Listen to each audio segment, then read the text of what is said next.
So welcome to The Reaction. I'm Sarah Vine and Andrew Pearce is joining me today, as usual. Yes. I haven't managed to get rid of him yet. You're trying. I'm trying. Andrew, what have you been up to this week?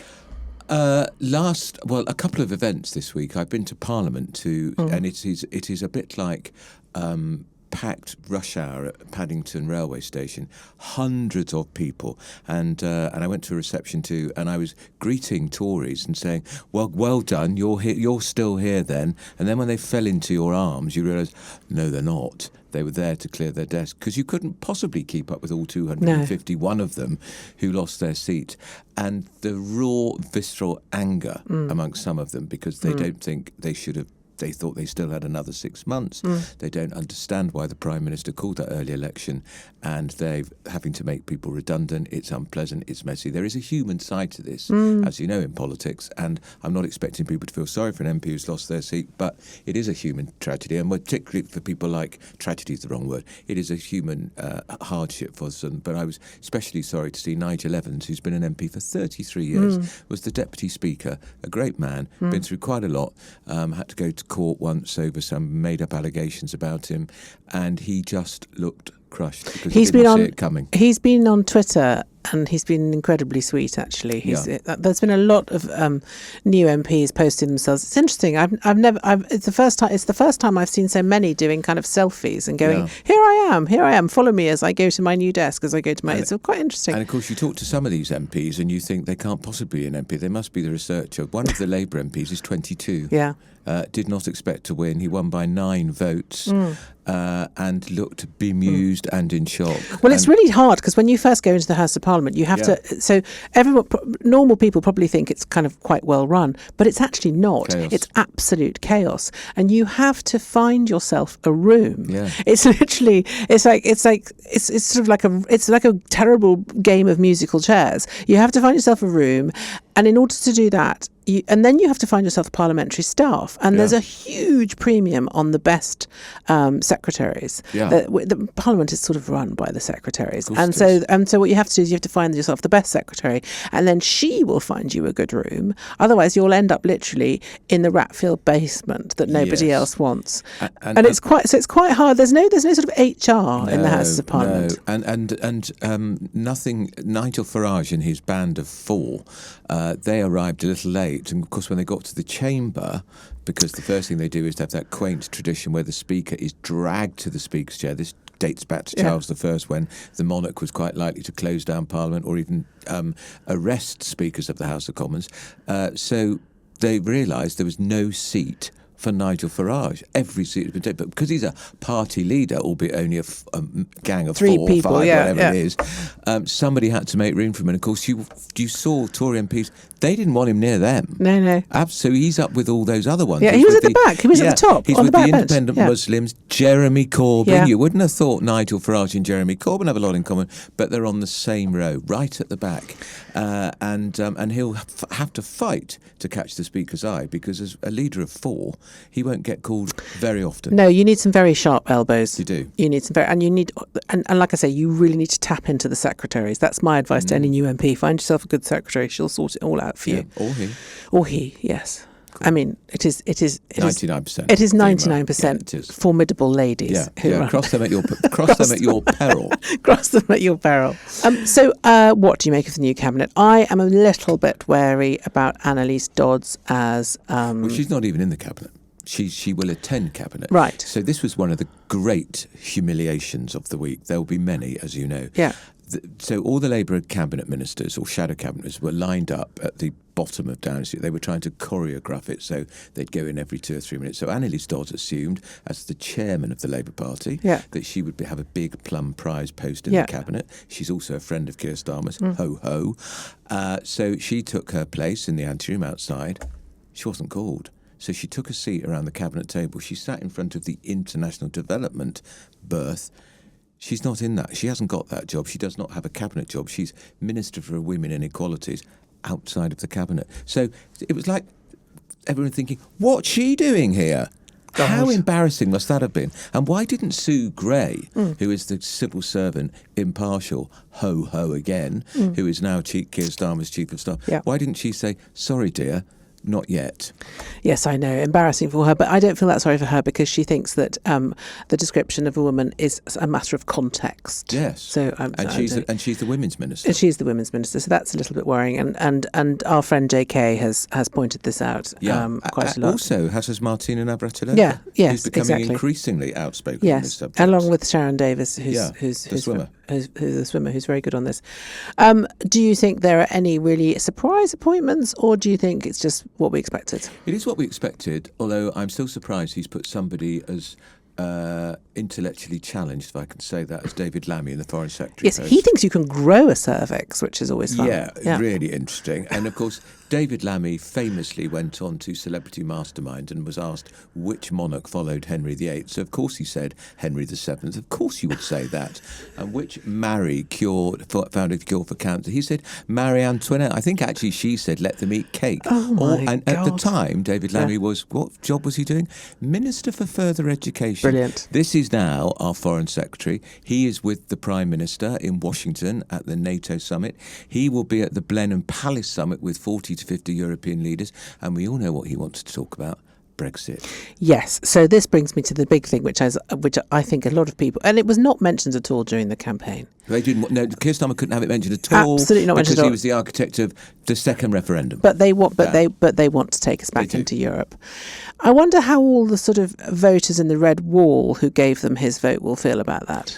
Well, you see, some of those voters in the Red Wall who voted for Nigel Farage's Reform Party have now got true red-blooded pro-EU MPs now who want to take us back into the European Union. Remember what the Foreign Secretary said about hardline Brexiteers? They're no different to Nazis and white supremacists. A disgraceful thing to say. And when he was challenged about it, he said the comparison didn't go far enough.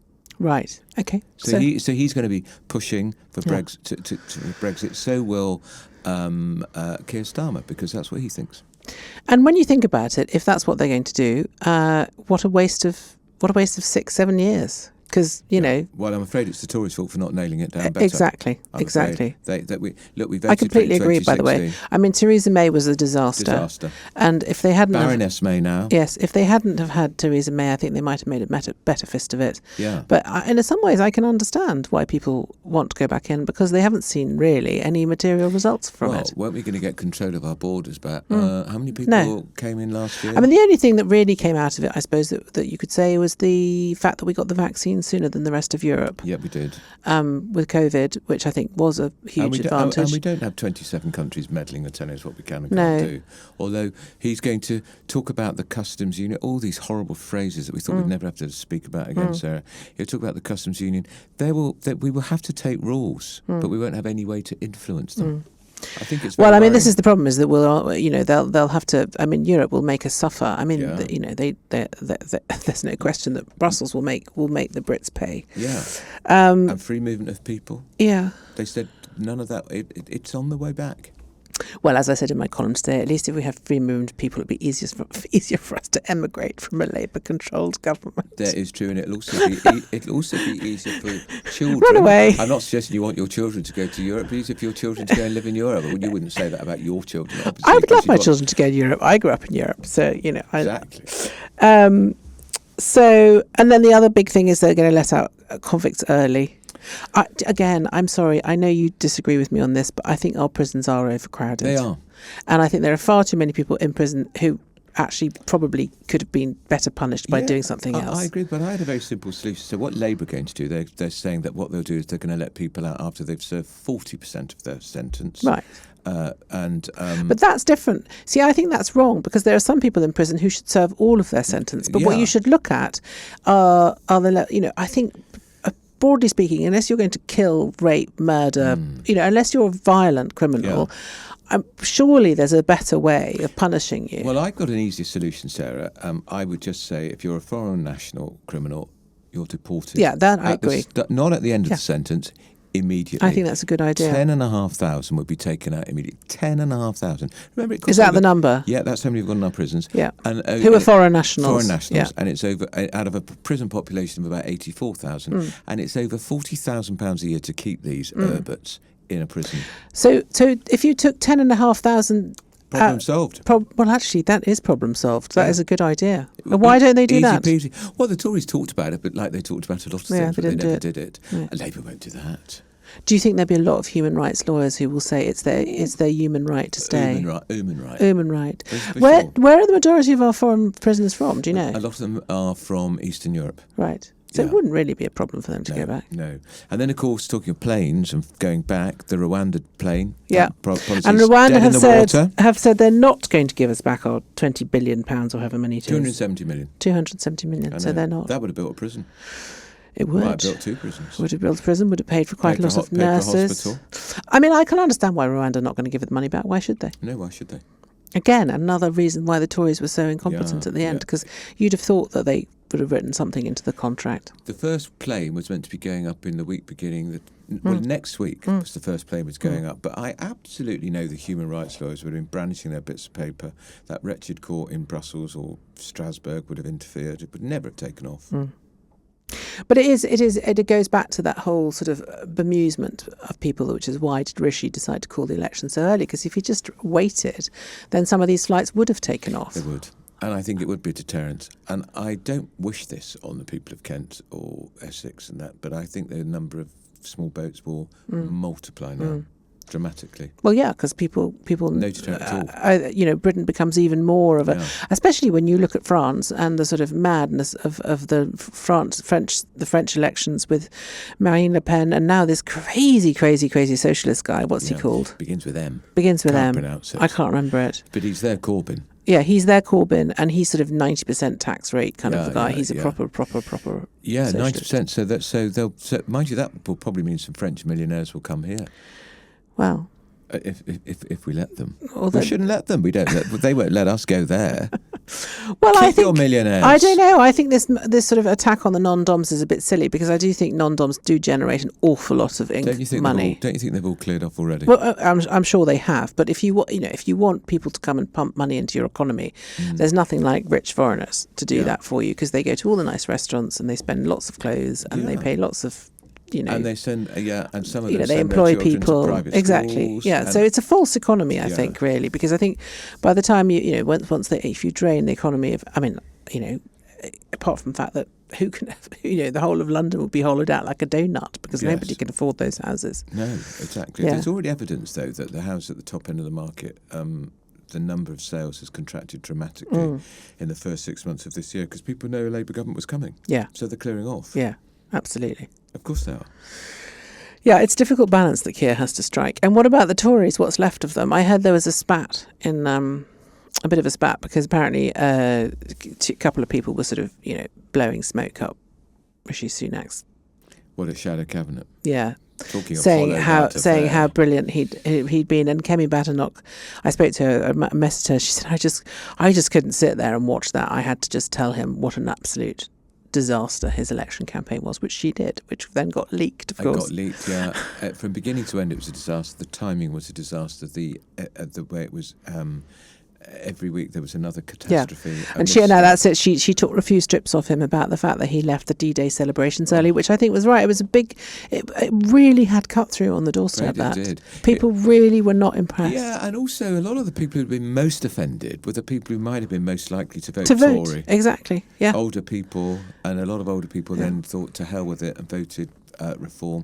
And of course the betting scandal. Look, it wasn't his fault, the betting scandal, but he could have chucked those stupid candidates out immediately. Well, instead of waiting for 2 weeks. Exactly. I mean, the person who was actually involved in running his campaign was doing it. I know. It was terrible. He looked diminished, I thought, in the Commons, because that's pretty embarrassing when he has to stand in because of course the government's and the Labour. Well, he's still the leader of the opposition, but they've swapped sides in the chamber now. Yeah. And he looked diminished, and it was extraordinary to see all those Labour MPs. They're actually hanging off the ceiling.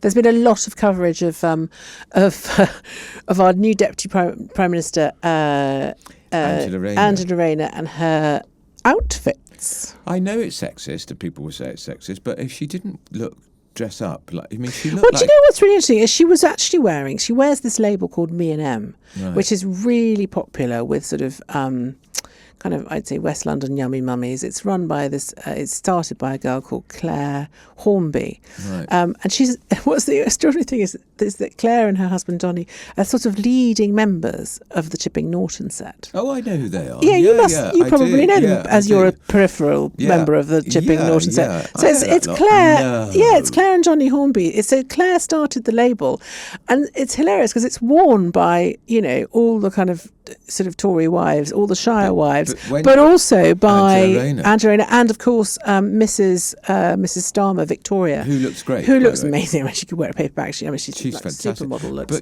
But she's like Carla Bruni, only sort of But actually your more mate attractive. must have had her head in her hands when Angela Rayner walked up to Downing Street the first time In that green suit. green outfit, which was flapping I know. in the wind. It was like a tent. I have to say, I fit. feel sorry for her because as a big-breasted lady as I am, which is what Angela Rayner is, if I you never noticed these things. no, that's because you're homosexual. Oh, yeah. But if you wear a jacket and you don't do it up and I you know. have bosoms, it flaps, and that's a And problem. I think she was trying to flaunt them. What other reason can there be? There's not much you can do. She could have had a belt around that waist. The trousers didn't fit. They looked like Alibaba trousers. I think that was the styling. But she then wore a dress which looked very nice for me and It Em. reminded me when Blair became Labour leader in 1994. That's how long I've been doing this job. I was outside his very smart house in Islington. They sold it. They made a mistake on that because, of course, it's now worth about 10 million. But Cherie came out. And I said to the man next to her, "What is Cherry wearing?" He said, "It's Cherie."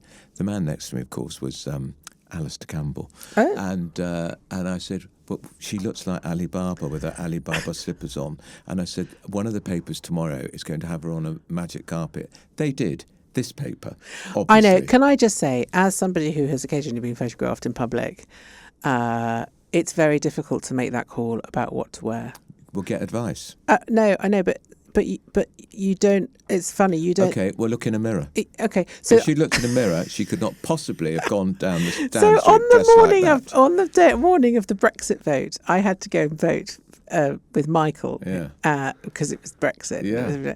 And honestly, the outfit I wore will haunt me until the day I die. It was awful. I wore a pair of kind of culottes, which really showed off my really, really pale, ghostly white ankles, a leopard print shirt, which was just not very nice, and then a jacket that was, I think, probably 3 sizes too small for me, and I just looked awful. And I remember saying to Henry Newman, the special advisor, as we left the house, "Do I look okay?" And of course, Henry's gay, so he just said, "Yes, you look fine." But I have never forgiven him for that, because he told, really should have just said to me, "No, you look awful. Don't do that. Go upstairs and get changed." Yes, go and put something else on. I would have said it immediately. I said, "You've got to put a coat on from top to toe yes, to cover everything." I literally looked like I'd got dressed in a skip in the dark. And I bet you made 1 or 2 female columnists. Yes. And the thing is, every time they dredge it up, that photo comes. Honestly, it's going to haunt me. And I'm worried that one day I will die, and then that's the picture, though. That's the picture. But of course, Samantha Cameron always looks fabulous. I know. She never put a foot wrong. Except I do remember once she had to be photographed when she was very pregnant. With Florence outside number 10, standing next to Carla Bruni, and she did say to me that that's not something I would not have chosen. This was Sarkozy's rather beautiful Sarkozy's pop supermodel wife. Yeah, yes, model, isn't she? Yes. Nobody uses the word pop star anymore, do they? No, they don't. Anyway, I think it's time for a break. Is it? Okay. I think we've talked enough. And after the break, we're going to be talking about football and answering... No, you're talking about football. No, you're going to be talking about football too. No, I'm going to be listening. Yes. Andrew's going to go and get changed into an England shirt. And then we're going to also answer some of your questions. So do join us after the break. Well, welcome back. We're joined now by my son, William, and Andrew is wearing an England shirt. Talk us through your sartorial arrangement. This is a bit of history. I don't do football. I haven't had a football kit since I left school. I love that you're wearing it with a tie, Andrew. Yes, well... It's the Daily Mail, standard. I haven't owned or worn a football kit since school, and I'd have to go back to when I was 16. Right. Because after 16, I just said, no, I'm not doing physical education, games lessons anymore. When I was doing it, it was ridiculous. I'm being a homosexual, that's the end of it. Just ridiculous. I'm not doing it, so I'm not having anything to do with that. So I'm wearing a number 11 shirt, which is very irritating, because that means left winger. And I thought your son, who provided this shirt for me, would provide me with a right-winger shirt. But anyway, can't have everything. Should never make assumptions. I did check with him that this shirt had been washed, laundered, ironed, and fabric softener, and he suggests, but not by him, by you. No, it was. I did wash it with the Dettol, the special Dettol. I have a Dettol washing powder which I use for my son. Because boys and football kits. Kids, boys and football And kits. you'll be even happier to hear that, despite number 11 being a number for left wingers, Frank Lampard, the man on the back, is famously very right wing. So you. I inadvertently met Frank I Lampard. didn't know that. Yeah. Well, I inadvertently met Frank Lampard in a hotel lift in Manchester or Birmingham, one of these cities we have to go to for party conferences, and he said, "Hello, how are you?" He was very friendly. So I chatted away to him, wasn't paying much attention. It was quite early in the morning, I think. And I said, "Are you here for the conference?" And of course he looked at me like I'd from Planet Zorg. No. He was here for a football match. He was playing for Manchester City, I think. Did he play for Manchester City or Manchester United? Hilariously, he's a Chelsea legend. Moved from West Ham to Chelsea in 2001. Yeah. Stayed at Chelsea for 14 years until 2015, where he moved to New York FC for a bit of a payout before the end. Okay. However, New York FC, their season hadn't started yet, and they were owned by the same conglomerate as Manchester City. Oh. So so Manchester City loaned him back to Manchester City for a season, and then hilariously, Chelsea played Manchester City at the Etihad, and he went and scored against Chelsea in front of John Terry's face. The only ever goal he ever scored for Manchester City was against Chelsea. Well, that's very nice, but this was definitely in Manchester, so this must have been that season. Might have been that season, So yeah. I thought he was there for the party conference, and this conversation came up many years later, and I met him at a party, Piers Morgan's party, and he said, "We have met actually in a lift, and you wondered if I was there for the Tory conference." And I said, "I'm so terribly sorry." I just thought, because he said hello, and I had my accreditation, I just thought, oh, it's a delegate or an MP I hadn't got bothered to get round to meeting, and he was very, very charming and very nice, actually. Yeah. And isn't his dad a footballer? Yes, so his dad. And his dad's also called Frank Lampard. Frank Lampard Senior. That's novel, isn't it? Yeah, well, I think if it ain't broke, don't fix Yeah. it. So, Well, I heard some gossip. Well, you may know more about this. Well, you will know more about it because I don't know anything about it. I had some gossip that whatever happens with England in the football, the manager, Gareth Southgate will go because he's had a good run, and even though Frank Lampard has no pedigree as a manager, he's one of the front runners to replace him. Is that possible? Yes, it's hilarious, as any real England fan will tell you. Finding a good England manager is just impossible. Because we've had Gareth Southgate now since the 2018 World Cup. Oh, that's long enough. So that was his first major tournament. How did we get on? He did very, very well. He got to the semi-final, and we only lost to Croatia. Right. And that was the first time England got to a semi-final since 1990 with Gaza in the World Cup. So that was really, really impressive. And everyone thought, right, here we go, here's our new manager. And then 2020, he made it all the way to the final in the Euros and then lost to Mum's Italy. That's when we lost on penalties. Exactly. And that's the first match I'd watched ever, probably for about 25 years. And I went into the kitchen to make the gins while the penalties were. And I came out with a tray of gins. There was about 5 of us watching and said, right, when does the penalty start? And the atmosphere in the room was somewhat venereal. They said, we've just lost. So I missed every single penalty. It's hilarious. But people still... Because we didn't do very well with the penalties, did we, that time? No, England never really do. I mean, that's the thing. Gareth Southgate gave England famously their first ever penalty shootout win in 2018 against Colombia, and then lost to Italy. And then, but England fans, as a collective, thought that is a bloody good go. Your first 2 tournaments, you've got to a semi-final and a final. England rarely get there. Well done. But this is the World Cup in Qatar now, and England have got the best team they've had in some time. Some people would say even the best team they've had ever. And that was the team that he had in Qatar. And he only made it to the quarterfinals, and he got knocked out by the French, which is never good. Not for the England fans. As good as France are, and they went on to the final. The damn goal. Yes, they went on to the final and lost to Argentina, the French that is. But in this tournament, even before it, people were saying, get rid of him. And it's not and when you read his rap sheet, it's not that bad. But when you look at how he plays in such a boring, cautious way that it's almost offensive. He suppresses individual expression so much. But what was the name of our player who didn't look at the goal? Ivan Toney. I've never heard of him. He plays for Brentford. Sounds like a musical award. and penalties, it's do whatever feels right. So that's where there's the expression. And the reason the penalties felt, at least in my opinion, so exciting, and the first time where the fans actually really believed England could win, is because it's the first time we saw players doing what they wanted. I mean, I don't think Gareth Southgate would have told Ivan Toney to not look at the ball while taking his penalty, or Cole Palmer to take it within 1 second of the referee blowing his whistle.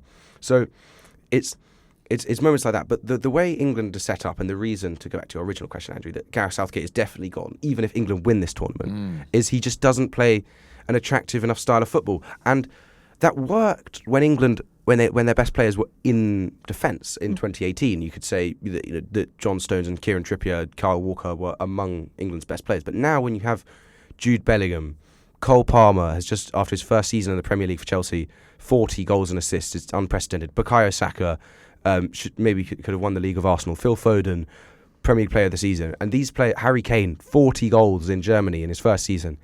And these players have been terrible. Well, not terrible, but at least extremely underwhelming. And you have to put that down to Gareth Southgate. I mean, maybe out of those big names, Foden's not going to work with Bellingham, or maybe Kane's not going to work with Palmer, but none of them are working with each other. The only one who's really had big moments and been consistently good is Jude Bellingham. And even he had a couple of games, especially against sort of Denmark, where he really wasn't good. And if it wasn't for his goal against Slovenia, England would be out. So it's really, really risky. And a lot of England fans are saying, they wanted him sacked mid-tournament because they think that, okay, he got us to a semi-final, he got us to a final. You could use it like that, but you could also say he lost a semi-final, he lost a final. It's the best opportunity for England to win something in a really long time. Why does it matter if we win or not? It is just... I mean, I'd like us to win, but why for you does it matter so much? For me and for football fans, and it's the same for whatever club you support, it's just... It's indescribable and sort of incomparable to anything else in the world. It's a desire to win above all else, and it's a sense of community that, one of the things that I'm often told by my sister especially is, why do you say we when talking about Chelsea and England? Why do you say we won? You don't play for them. And I said, thanks for pointing that out. But but also, sorry, I did try. Yeah, I know. it's because it means so much to you, and I almost feel silly saying it now because there's not much you can compare it to in the real world. I mean, it's not like Mum will be crying if whoever in Bridgerton doesn't marry whoever else. You know what I mean? But she might. You never know. But it's just it's such a deep thing, and I think it just comes down to the communal aspect of it. The idea of celebrating with your friends, and also celebrating and gloating against other friends. I have to say, I was the other night. I mean, it's incredible. The other night, feeling is just. You were at the pub, I think, and I was on my own in the house, and it was the game on Sunday. I think it was on Sunday evening, and I was just reading a book, and I had the window open, and we live by the river, and I didn't even realise there was a game on. And then at one point there was this huge cheer from all the pubs along the river, and I thought, that must have been a goal, and it was. I believe it was Jude Bellingham against Slovakia, and it's just that sense of community and that pure joy. So if we win, of course, Keir Starmer will claim, under Labour we win because we won the World Cup under a Labour government. Harold Wilson, of course. Will England be a more relaxed, better place? Will we all be coming together, or will it be a transient, temporary boost? I don't know. I'll tell you this for a fact. If England were to lose the final, especially, it would do very, very well for the economy because. Drowning our sorrows, but also every single news publication in England would have everyone looking at it.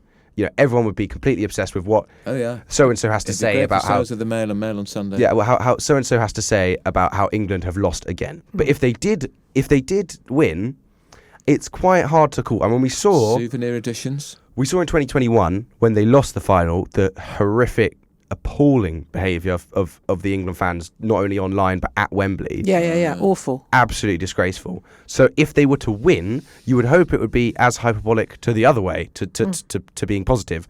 And I think it would just be a sort of day of, people in Clacton with their shirts off, showing off tattoos and stuff. As long as that doesn't include the local. Talking MP, of Nigel Clacton, Farage. local MP Nigel Farage. I think the sorry, just to finish, the general mood of the nation would be definitely lifted. Yeah, I think it will be. Talking of Clacton, and off the subject of football, a lot of your friends voted Farage, didn't they? Well, not my friends, but people my age. Yeah, they did. If you look at the stats, I don't really see anyone regularly who voted Reform. I mean, maybe that's to do with the friends I keep. Yeah. But if you look statistically, especially amongst boys, it was quite popular, and I think those boys were either going to vote Tory or Reform. I think some of them honestly voted Reform for a bit of banter, and honestly, because there's videos of Nigel Farage, online, saying "Happy birthday, Big Chungus," and sort of saying "Go on, the Brexit lads" on his cameo, right. and being on "I'm a Celeb," but also I think there were a lot of people who thought, I don't know a lot about politics, but what I do know is that everything's going up in price, and there's no space for anyone else, and everything seems to be massively panicked right now, so I'll just vote for the person who's keeping it the most simple. So who did you vote for? Andrew did not vote.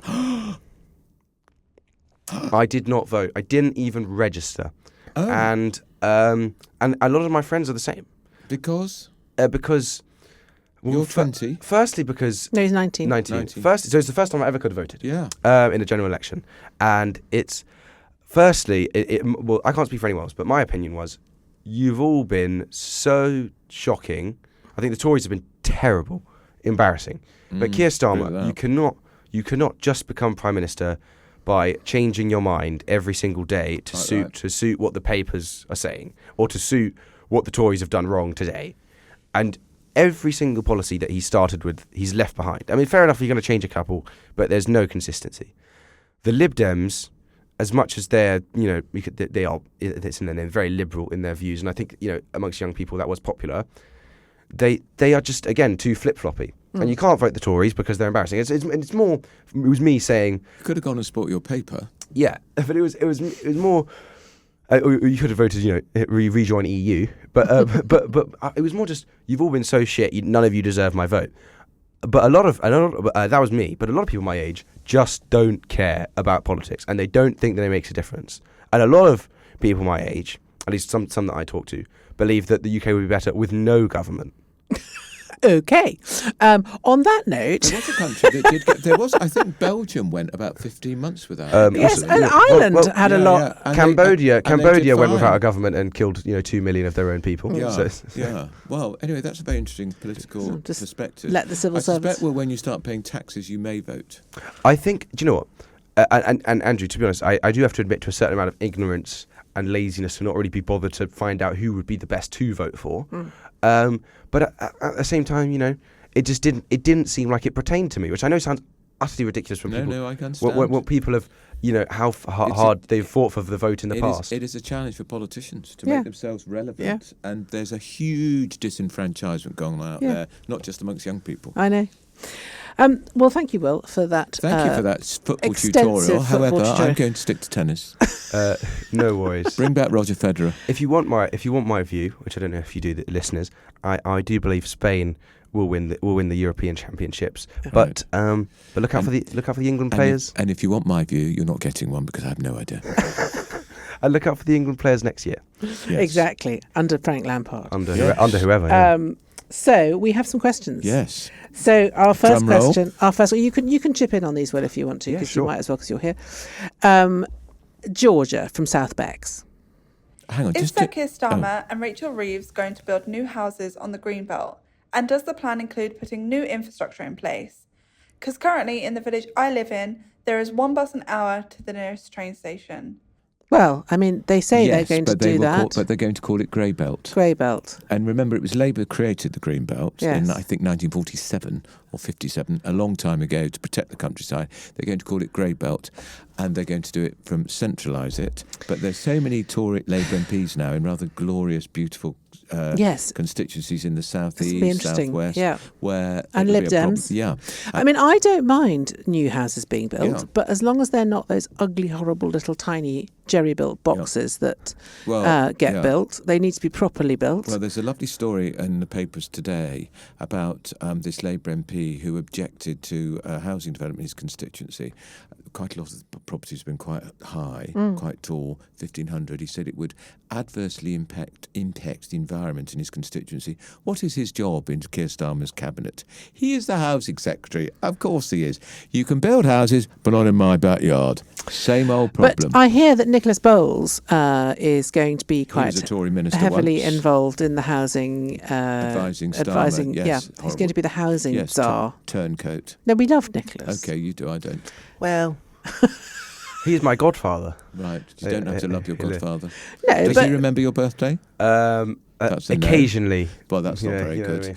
But Nicholas is very obsessed with house building. I think we do need to build more houses, but they just need to be of a certain quality, and they need to also, as this very intelligent woman, Georgia from South Buck, says, she's got one bus an hour, so there does need to be infrastructure, and the infrastructure that exists already can't sustain what's there. Quite.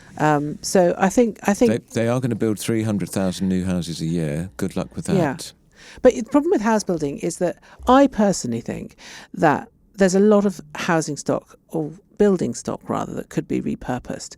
We've got all these empty high streets. If you go to market towns across Britain, you will find that all the shops have all closed down. They could be turned into flats. And they could all be turned into houses. And the Tories were going to do that, and and it's a much better way of doing it, because you've got the structures are already there. You've got the existing infrastructure. You don't have to upset people by building on fields. And I think that should be the first point of call, really. Rather than building new. Because quite a lot of the new stuff that's built is just not very good quality as well. I'm with you. And it's kind of also a bit soulless. Whereas those old, these old buildings that have fallen into disrepair and disuse, they have a certain character that, they make the heart sing in a kind of way. You want to live there. You'd think, I'd quite enjoy this. This is a lovely old Victorian shop. I'd quite like to live here. So I think that... I think it's a very interesting. I think it's going to be a huge plank of Labour's, because it's something that the Tories really failed on. They did. As well, something that I noticed just from what Georgia said is that the difference, especially when I left London, the difference between London and, I know it's never going to be as good, and the rest of the UK in terms of public transport is slightly ridiculous. Obviously TfL is brilliant, but the fact that there's not something. At least some, has a semblance of TfL, in the countryside is slightly disappointing. No, it's true.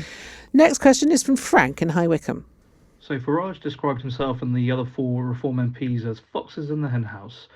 Will 5 Reform MPs be effective in any way against the Prime Minister and his majority? I love that Farage thinks he's a fox. Yeah, he's the great disruptor. Yeah. I know, but he clearly fancies himself rather too much. Yeah, and fox in a henhouse is not the analogy I'd have used. Not really, no.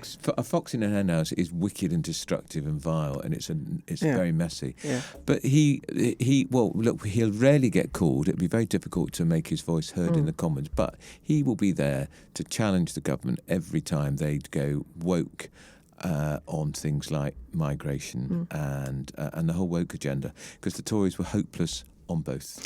Yeah, I think the problem with Farage though is that he'll want to just keep doing his TikToks and his social media stuff, and he'll try and be an MP that way. And what he has to understand is that he might not like it, but he has to find his space and his voice in the House. Otherwise, he won't actually be able to make any difference. Yeah, he's also not got a great track record of working with people, and it's a small group. That's going to be even more difficult. Going to be difficult. You've got to be collegiate.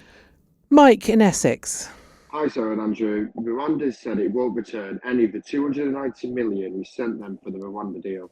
Should the government be doing more to get it back? Obviously, but I don't know whether they can. No, I don't blame Rwanda for saying, we'll keep that money, because why should they give it back? It's not their fault. We probably give Rwanda millions in our bloated international aid budget anyway, so we now don't give them a penny now for another 25 years. Yeah. That would be my answer. I think that's probably right. Yeah. In fact, I wouldn't be giving much international aid at all.